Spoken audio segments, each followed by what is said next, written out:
স্বরাষ্ট্রমন্ত্রী সালাউদ্দিন আহমদ জানিয়েছেন, সাইবার সুরক্ষা আইন সংশোধন করে ফেসবুক, ইউটিউবকে জবাবদিহিতার আওতায় আনা হচ্ছে। তিনি জানান, প্রতিবেশী ভারত সরকারের কথা যেভাবে ফেসবুক, ইউটিউব শোনে তেমন ব্যবস্থা করতেই এই সংশোধনী আনা হবে। তিনি আরও জানান, আইনগত সীমাবদ্ধতার কারণে ফেসবুক ও ইউটিউবকে বললে দ্রুত তারা ক্ষতিকর কন্টেন্ট সরায় না। মঙ্গলবার সংসদ অধিবেশনে ৭১ বিধির প্রশ্নোত্তর পর্বে সংরক্ষিত মহিলা আসনের সংসদ সদস্য হেলেনা জেরিন খানের এক সম্পূরক প্রশ্নের জবাবে স্বরাষ্ট্রমন্ত্রী এসব কথা জানান। মন্ত্রী জানান, গুজব, অপতথ্য ও মানহানির মতো অপরাধ দমনে সাইবার সুরক্ষা আইনে সংশোধনী আনা হবে।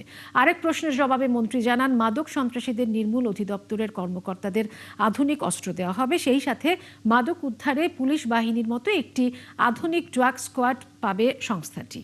স্বরাষ্ট্রমন্ত্রীর বক্তব্যের পরপরই ডেপুটি স্পিকার বুধবার বিকেল ৩টা পর্যন্ত অধিবেশন মুলতবি করেন।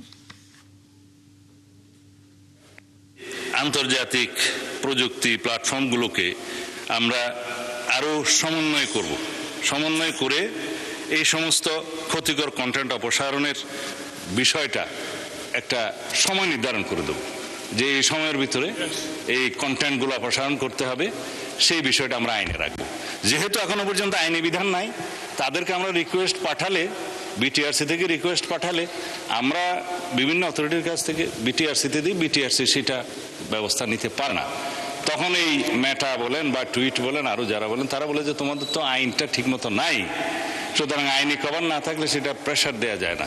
সেই বিধানটা করবো মাননীয় স্পিকার, আমরা সেই আইনটা নিয়ে আসলে আপনারা দেখবেন।